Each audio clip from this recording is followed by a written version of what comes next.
UFC bet with me. Who's ready to bet on UFC? Me, that's who. So I'm going to be going over this week's UFC Fight Night card headlined by Cannonier taking on Rodrigues. And we got a lot of fights to talk about. So I'm going to be giving you guys my picks, my predictions. And at the end, I'm going to give you guys a little bulletproof parlay to get you guys paid. And of course, all throughout the show, I want you guys to comment and let me know if you guys agree with the pick or disagree, or how do you think that fight's going to play out. Now, let's talk about last week, man.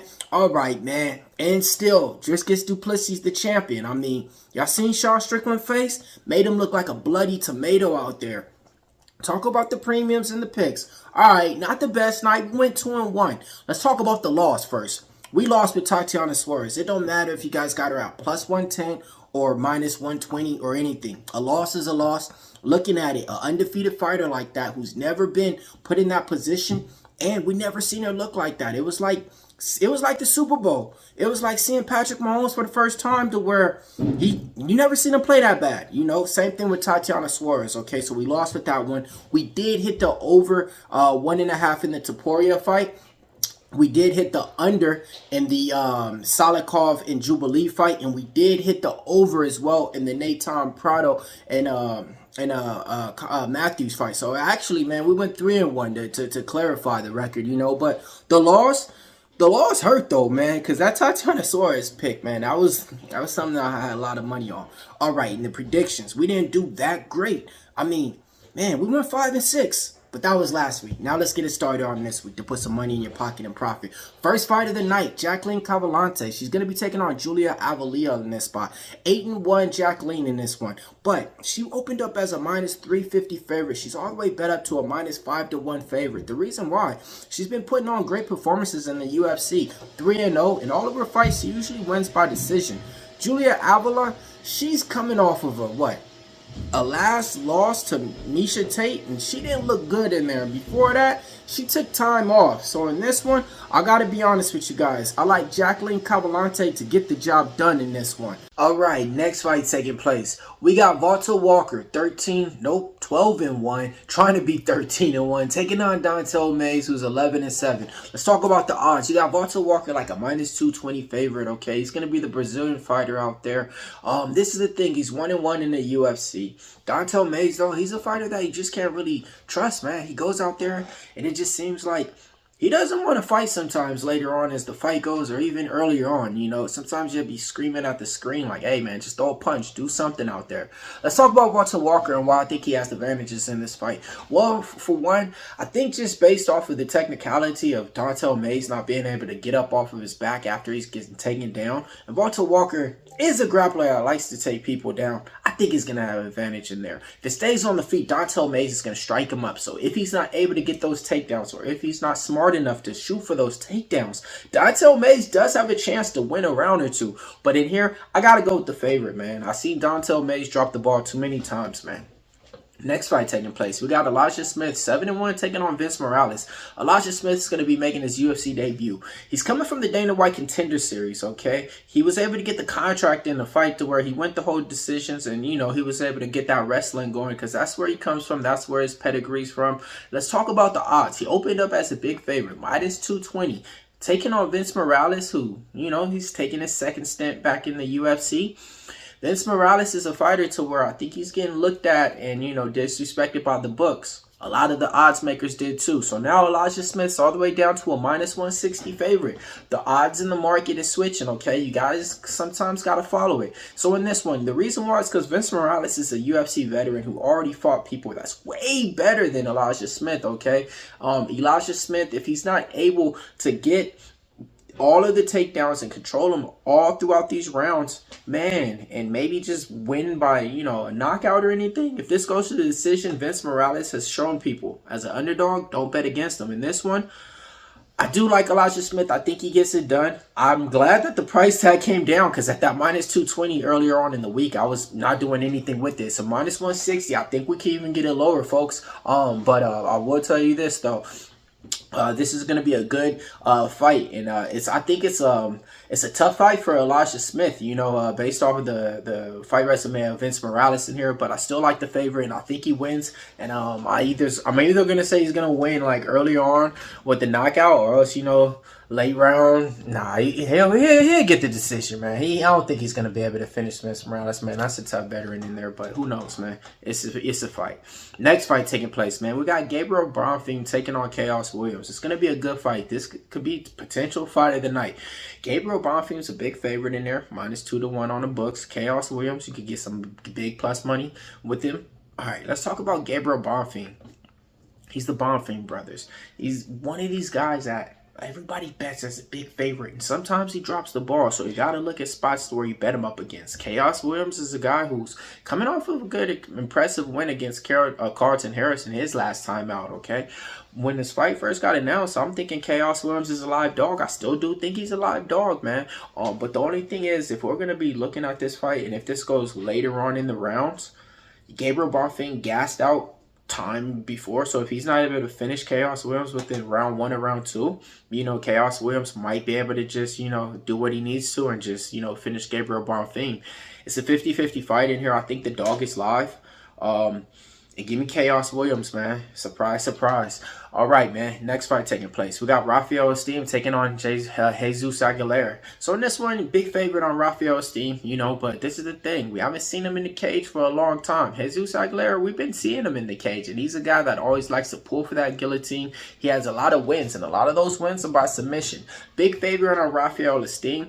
-3-1 favorite. Haven't seen him in a year and a half. I do think he gets it done in here. But the thing is this. Jesus Aguilera is a live dog, man, in any fight. I wish that price tag was a little bit lower because he, you know, he does put his neck in vulnerable spots. And Jesus Aguilera, don't leave that neck there, man. He might just get the sub, but the pick's going to be Esteem. I think he gets the job done. All right, next fight taking place. We got Jared Gordon taking on Mashan Razabov. Mashan Razabov is taking on this fight on short notice because the opponent that was supposed to be facing Jared Gordon had to pull out. In come Razabov. Razabov's bigger brother fights in the UFC as well. Okay, I looked up the record. Seemed like he ain't been fighting nobody. Nothing but a lot of cans. In other words, man, you don't know what you're going to get in this fight, okay? Jared Gordon's probably going to be a big favorite in this fight. I still can't trust Jared Gordon as a big favorite either. For me, the pick's going to be Jared Gordon just because I don't know anything about Razabov, and the stuff that I did see on tape that I watched, it's nothing that I could just go to the bank with and tell you guys, yeah, to pick this guy who they just called up. The pick's going to be Jared Gordon, but not as a big favorite or anything. I'm definitely not going to be betting this or advising you guys to either. All right, man, next fight taking place. But before we do, smash the like button for me. Smash them up, man. I need 100 likes on this video. Let's get it to 100 likes. Let's get us like 20 to 50 comments on this one, man. UFC Fight Night. We got a good main event, okay? And I know we got some good cappers out there and some good people that want to make some money listening right now. So if you do, you got any plays on this week's card, let me know. Let me know. And I'll shout them out if we cash. All right, man. Next fight taking place. We got Angela Hill taking on Caitlin Souza. It's been a pick 'em. Pick 'em. 110 on either side, okay? Angela Hill is going to be the more experienced fighter. 40 years old. Caitlin Souza, she probably has about 2 or 3 fights in the UFC. The story ain't written yet on her, but the story's been written on Angela Hill. And it seems like you have to be a certain type of fighter to beat her. And I don't think Caitlin Souza has that bit pedigree, man. And that certain type of fighter is like a top 5 to top 7 fighter in that division, you know, already, and he probably even ranked higher, you know. But in here, I gotta go with Angela Hill, man. I think that she can keep this on the feet, pop the jab out there. I think she's gonna be the faster fighter. She doesn't take damage well, and I think, you know, hey, if she wants to, she can even mix in some little takedowns and be sneaky on this. And I really think it's a difference. Her fight IQ, I got to give her like a B+, damn near an A, because she knows what to do to win. It's just sometimes the judges don't see it that way. And at this point, stage in her career, I think she's going to kind of go out there and lay it all out there. She's not going to be gun shy. So for me, I think that's enough to give Angela Hill the decision in this one, man. Let's go ahead on to the next one. Jose Delgado taking on Connor Matthews. It's going to be a good one. Jose Delgado opened up like a -2-1 favorite. He's bet all the way up to a -3-1 favorite. Coming from the MMA lab, training with good reputable fighters over there, I think he's going to be ready for this fight. Coming from the Contender Series, though, he's been dropped multiple times in his fight, and he always comes back, and he's able to finish his opponents, man. He's striking his top tier. He can mix in the wrestling as well. Connor Matthews, he's a guy too, that we've seen on the Dana White Contender Series. He's over there training with Calvin Kattar in there, them boys over there. So this is going to be a good fight. I think that price tag's a little bit too high for me to just parlay Delgado and see what happens. Both these guys kind of got identical records. Anything can happen. I think the fight's not going to go to the distance. And give me Jose Delgado in this one. Next fight taking place. Rodolfo Vieira taking on Adrian Petroski. Rodolfo Vieira is a -2-1 favorite in here. Andre Petroski, I think he's getting looked at, and, you know, some people are acting like he's not that good of a fighter. Me, I think he is. 12-3 record, you know. This is the thing.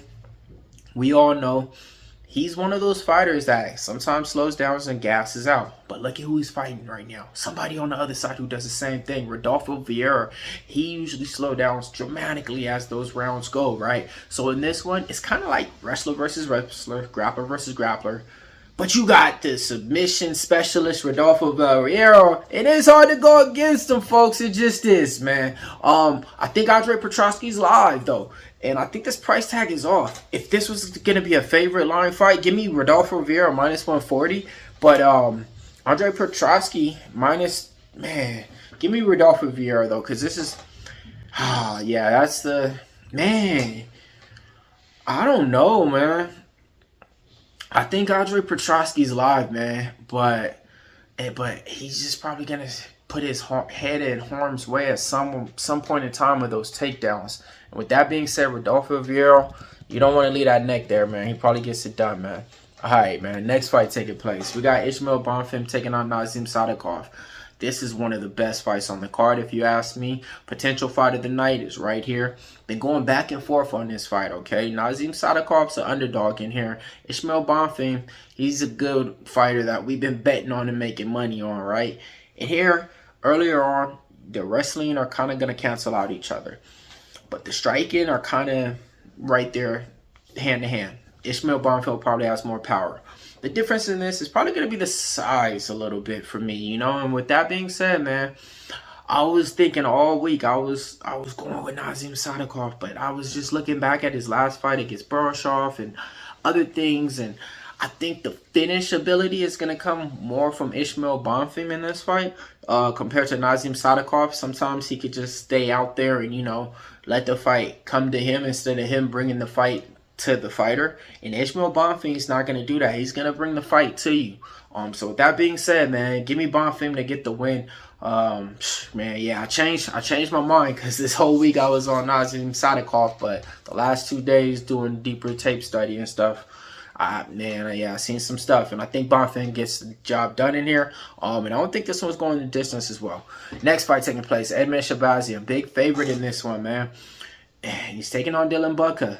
And it's just one thing for me. I can't trust Edmen Shahbazyan as a big favorite, man. He's a fighter that goes out there and gasses out soon as the first round goes. But in that first round, he's explosive, and he's usually putting out his opponents. Dylan Butker's a wrestler, a grappler, and that's all he can do, and he's not even really that good at that.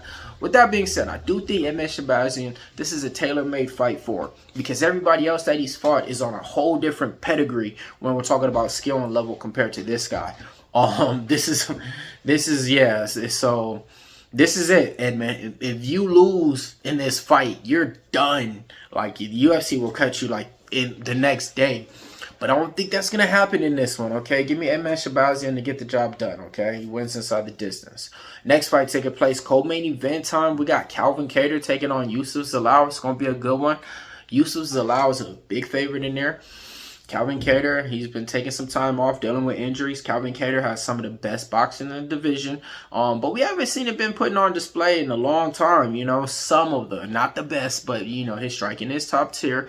But the durability, he's there. But as of late, taking that little injury that he did with that leg, we're going to see how everything comes back, okay? Youssef Zalal's second stint in the UFC. He's been finishing all of his opponents, and he said in media day, I want to be the first fighter to finish Calvin Kattar inside the distance. He said, I've been dreaming about it. I told my boys about it. Enough said. That's how we're going to do it. You're going to play Youssef Zalal to win inside the distance. We're going to cut him down from a big favorite all the way down to that, okay? All right, next fight taking place. Main event time. But before we do that, Let's hit the likes up for us one time, okay? Okay, hit the comments up. All right. Jared Cannonier taking on Gregory Rodrigues. Gregory Rodrigues is going to be the favorite in this spot, okay? 2-1 favorite in here. Let's talk about the fight resume. The fight resume, I got to go with Jared Cannonier. The fight IQ, I got to go with Jared Cannonier. The striking right now, I'm going with Gregory Rodrigues. The finishability right now, I'm going with, I don't know, because Gregory Rodrigues been knocked out. Jared Cannonier, he's pretty durable, you know. Let's talk about the picks now. I think Jared Cannonier is probably going to get finished in this fight.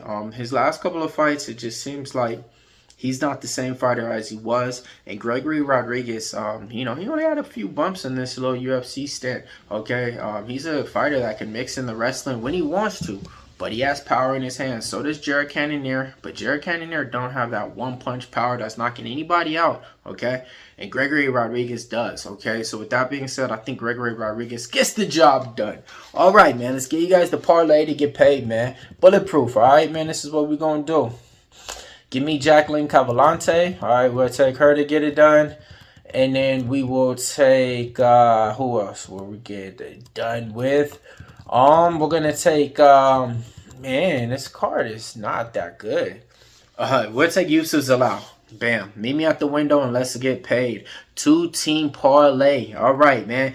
UFC bet with me. MMA locker room here. Check us out on Pick Dawgz every single week so you guys can see exactly what we're betting on our premium picks as well. See you guys next time.